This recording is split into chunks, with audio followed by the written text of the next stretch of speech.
اعوذ باللہ من الشیطان الرجیم بسم اللہ الرحمن الرحیم صلی اللہ علیہ وآلہ وسلم۔ آج ہم جگر کے عارضہ کی خاطر صدقہ جاریہ کے طور پر ایک نسخہ پیش کرنے جا رہے ہیں۔ ریون چینی 500 گرام، مشادر ٹھکری 200 گرام، کلمی شورا 400 گرام، بال چھڑ 400 گرام، کالی مرچ 400 گرام، تیز پات 400 گرام۔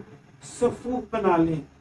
صفوف مذکورہ 2 گرام، دن میں 3 بار ہمراہ دودھ بکری یا ارگ کاسنی برائے جملہ امراض جگر، یرکان سیاہ و زرد، ذوف جگر، ملیریا، تاپ کہنا یعنی کہ بخار ہر قسم میں نہایت مفید ہے۔